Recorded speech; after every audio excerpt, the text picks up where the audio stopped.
Witam Was, kochani, serdecznie w kolejnym filmie na moim kanale. Z tej strony Marta. Zgodnie z Waszymi prośbami o to, żeby były takie filmy, w których można znaleźć skategoryzowane zapachy i po prostu obejrzeć i wiedzieć, co w danej kategorii w trawie piszczy, to w związku z tym powstaje też ten film.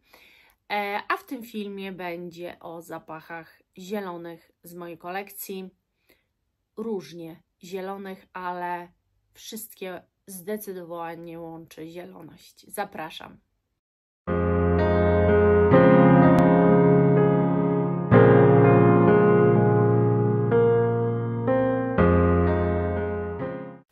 Zacznę od zapachu, który myślę, że znają wszyscy albo większość, z tym, że ja osobiście wolałabym mieć tę wersję podstawową, ale nie mam. A zapachem zielonym nazywamy też aurę od Muglera w wersji Sensuel. To jest aura taka delikatniejsza i przyjemniejsza dla większości. Tę przyjemność i delikatność zawdzięczamy gardeni tutaj obecnej. W tym zapachu wręcz jest coś takiego jak nuty nazwane zielone. Nie jest dokładnie podane, co autor miał na myśli, ale w sercu znajdują się nuty zielone. Jest to zapach bez dwóch zdań zielony, ale tak jak mówię, z lekką sensualnością gardeniową na drzewie sandałowym i piżmie. I to wszystko tu jest z jednej strony właśnie sensualne, a z drugiej strony troszeczkę połączone z naturą. I ta natura tu jest fajnie zblendowana. Zapach się ślicznie układa na skórze. Wspaniały, zielony zapach. Moim zdaniem dla większości do przyjęcia, bo tamta wersja w zielonym serduszku spotyka się z różnym odbiorem. Ja z kolei jestem fanką właśnie tamtej wersji. Porozmawiajmy trochę o vintage. No, o zapachu, który głównie będzie odbierane jako coś bardzo silnie ziemistego. A mianowicie ja mam tylko miniaturkę, ale chciałabym Wam o tym powiedzieć, bo oczywiście jest to niebywale ciekawa kompozycja. Balmain Jolie Madame to jest coś wybitnego, jak już Wam mówiłam, wybitnego. Szkoda, że obecne wypusty tej marki ani nie mają parametrów. Są bardzo ciekawe, to trzeba przyznać, ale nie mają parametrów i przez to ceny, które proponują za swoje zapachy, są troszeczkę absurdalne. A to jest bardzo stary wypust. Niewiele mi zostało tego zapachu, ponieważ są takie momenty, kiedy ten zapach niezwykle super na mnie leży. I wiecie, ja miałam taki zapach Amouage Mess. To był bardzo taki ziemisty, zielony zapach. I można by poczuć jakąś korelację z tym zapachem. Ja myślę, że ja troszkę może za szybko się pozbyłam tego Mess, bo ja teraz jestem teraz węchową na trochę innym pułapie. Co innego zaczyna mi się podobać, zaczynam doceniać. Mój nos inaczej reaguje na pewne wonie.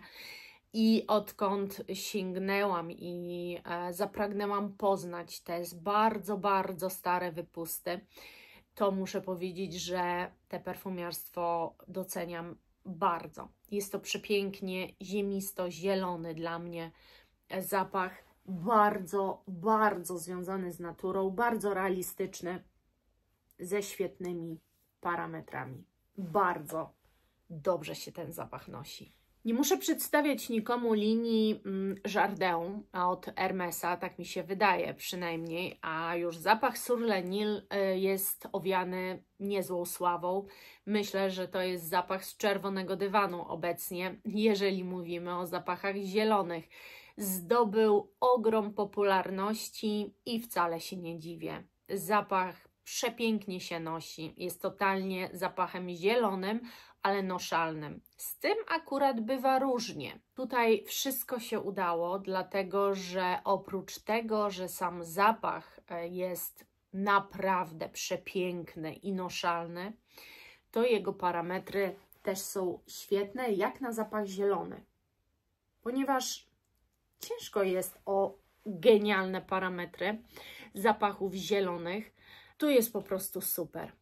A żeby było śmieszniej, to to, co w tym zapachu się znajduje, to mój nos tego tak nie czyta, albo bardzo dobrze jest to zakamuflowane owocami, które tu się znajdują.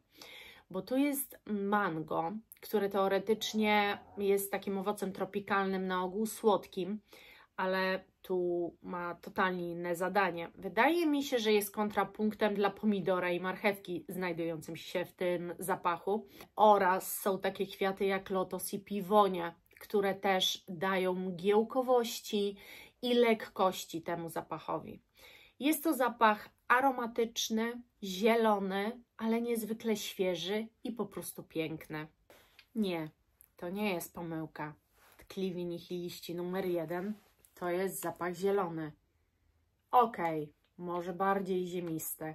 Faktycznie nuty ziemiste w nim występują i to w sercu, ale odbiór ogólny i tego, jak się nosi, jest to zapach zielony. Co mam na myśli? Bo tu ta zieloność jest bardzo realistyczna, bardzo silnie też związana z naturą.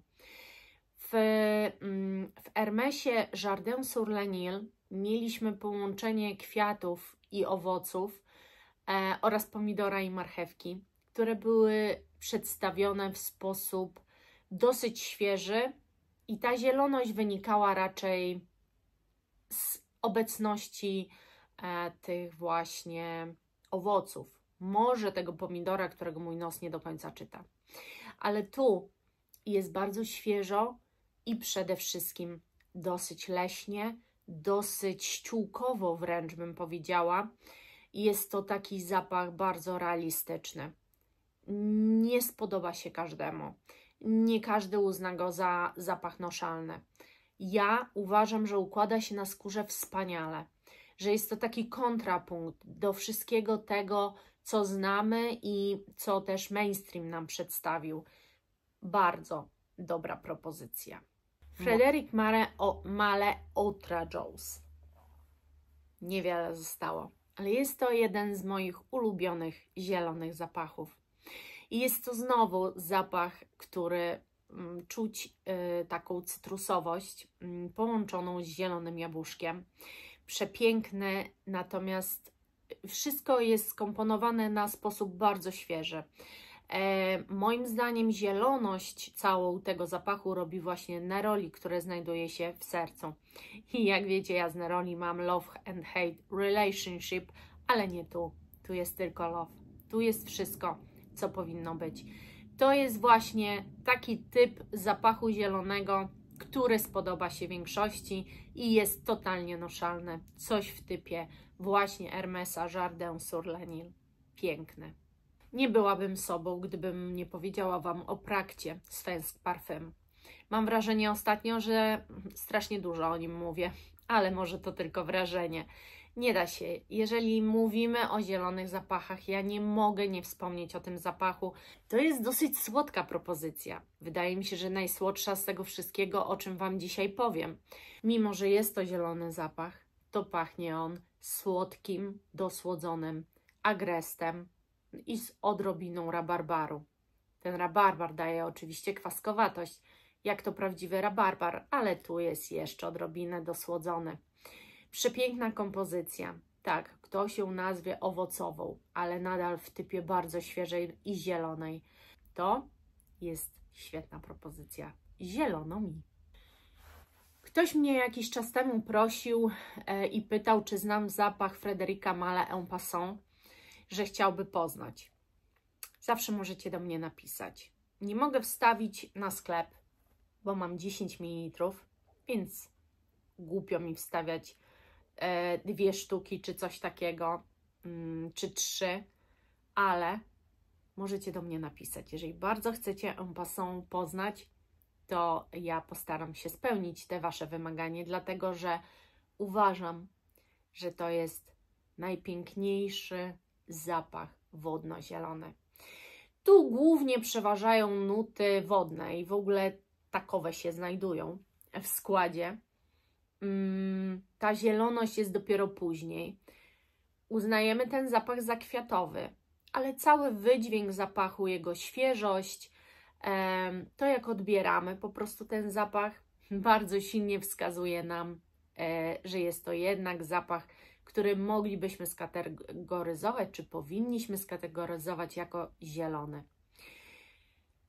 To jest też zapach bzu, który ja kocham. I słuchajcie, tak samo jest z Issey Miyake l'Odyssey. Zapachy z bzem lilakiem stojące, których ten lilak nie robi tylko jakiegoś tła, ale jest bardzo silnie zaznaczony, no to na ogół skategoryzujemy takie zapachy jako zielone, ponieważ bez tak pachnie. Bez jest z jednej strony ma taki piękny, słodkawy wręcz zapach, a z drugiej strony zielony i to silnie zielony.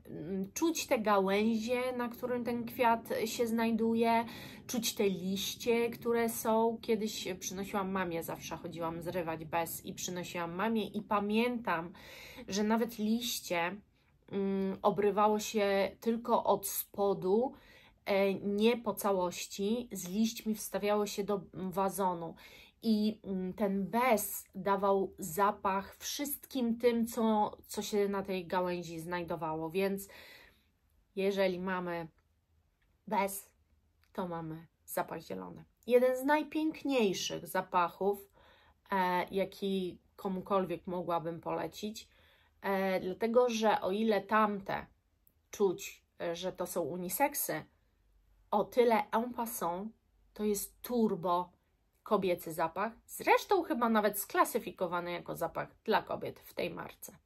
Wyobraźcie teraz sobie lipę, kwiat lipy, który pachnie silnie zielono, ale przy tym wiem, co pomyśleliście. Jak mówię o kwiecie lipy, to myślicie, że powiem Wam o Tilly Marc-Antoine Barrois. Ale ja mam teraz co innego na myśli. Bardzo wiele osób, wielu z Was wypróbowało ten zapach Imaginary Eautos de Soft Lawn i myślę, że bardzo wiele z Was wie, co mam na myśli. Bo to jest kwiat lipy podany na kwaśno.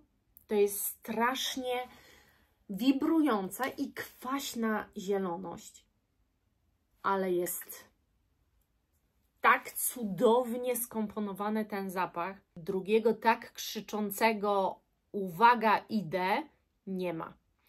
Prawdopodobnie każdy będzie ten zapach odbierał inaczej. Dla mnie niewymownie krzyczący zapach zielony, ale tak cudowny. To, co on mi daje, jak ja się w nim czuję, to jest zapach, który naprawdę mam ochotę nosić, mam ochotę zakładać i nie myśleć o tym, jaka jest pogoda, jaka jest temperatura, ile jest stopni. Mam wrażenie, że zawsze będzie się turbo dobrze nosił. Także Imaginary Eautos de Soft Lawn, wszyscy, którzy wypróbowaliście, piszcie, jak ta zieloność do Was trafiła, bądź nie trafiła, ale raczej się spotyka z czymś bardzo pozytywnym. Lux Calm Volupte od Franceschi Bianchi to jest bardzo mszany zapach. Wręcz ziemisto, mszano, nawet gdzieś momentami, jak użyjecie w zbyt ciepłe dni, będziecie wyczuwać wilgoć podłoża. Niesamowicie jest to kompozycja mocna, ostra. To jest kompozycja, którą mogłabym bardziej przyrównać do tkliwi nihiliści, chociaż tu jest ewidentna ziemistość zapachu, a tu nie. To jest tak, jakby właśnie bardziej drzewo było porośnięte jakimś mchem, a nie za bardzo wyczuwamy to jako ziemistość. Ja bym absolutnie nie powiedziała, że chociaż w 1% tu jakaś ziemistość jest, ale bardziej zielonego zapachu realistycznego nie ma. To jest coś turbomocnego. I uwierzcie mi, że w niskie temperatury ten zapach robi niesamowitą robotę. Teraz Wam powiem o przyjemniaczku, o turbo przyjemniaczku, o Fugazi Thirsty. To jest zapach, który stoi owocami. Stoi też zielonym jabłuszkiem, a za zieloność zapachu odpowiada znowu neroli. I znowu te neroli nie jest tym neroli zgniłym, nieprzyjemnym, zmurszałym, które ja znam, tylko czymś bardzo, bardzo przyjemnym. To jest turbo przyjemny zapach. To jest też jedyny zapach w całej mojej kolekcji, który, jak Wam opisywałam, to w tym moim opisie później jak montowałam, zabrakło takiej kropki nad i, którą Wam dzisiaj powiem. Ponieważ to jest zapach, który moim zdaniem wiele osób może odbierać jako zapach czystości po prysznicu. O co chodzi? To jest taki zapach, który mógłby być żelem pod prysznic, takim bardzo mocno odświeżającym, który czuć bardzo, bardzo długo, który nie znika ze skóry i którym jak się umyjecie, to czujecie się bardzo świeżo. I moim zdaniem za ten taki vibe tej świeżości i właśnie takiego umycia się odpowiada tu jaśmin. Ten zapach jest po prostu cudowny. I tak jak Wam mówię, nie jest doceniany, a jest fantastycznym zapachem. Nie ma nic bardziej zielonego niż zielone liście. No a to czujecie wąchając Nishane Ambra Calabria.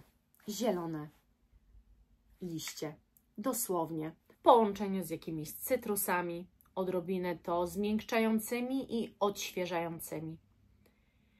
Zdecydowanie zapach leży na piżmie oraz jakieś ambrowe sytuacje bursztynowe czuć. Jest to bardzo fajna baza, bardzo przyjemna, nie drzewna, a właśnie podbijająca zieloność tego zapachu. Jest tu też odrobina jaśminu, ale takiego zielonego, który nie zakwitł jeszcze. Jeszcze jest taki nie do końca. Bardzo, bardzo fajna kompozycja, do której ja się dopiero teraz przekonałam. Musi być odpowiednia pora, żebym użyła tego zapachu. Ten zapach zielony nie jest dla mnie na lato. To jest raczej typowo zimowa kompozycja zielona. Przynajmniej dla mnie. No i znowu wracamy do tej samej sytuacji. Mówiłam Wam, że jak jest bez, to zapach jest zielony. A w Lilas Ex Suisse od Fat właśnie ten bez jest. I ten bez rządzi. Nie jest drugoplanowy, nie jest trzecioplanowy, nie jest tłem zapachu. On po prostu tu jest. Krzyczy, mówi. Jest bardzo wykwintny moim zdaniem, ale też bardzo, bardzo zielony. Dosyć realistyczny. Bardzo podobny do En Passant. To są dwa turbo kobiece zapachy. Moim zdaniem tu ten bez rządzi jeszcze bardziej, co jest chyba podbite tą jagodą, która tu się znajduje, bo ta jagoda daje słodycz. Ja tu cytrusowości absolutnie żadnej nie wyczuwam, ale właśnie taką jagodową słodycz, która podbija ten bez i go jeszcze bardziej na piedestał wystawia, a tu jest bardzo kwiatowo, tu jest lekko, tu jest zwiewnie. Tu też jest lekko, ale słodziej. Tam w En Passant słodkości żadnej moim zdaniem nie ma. Zapach jest przepiękny.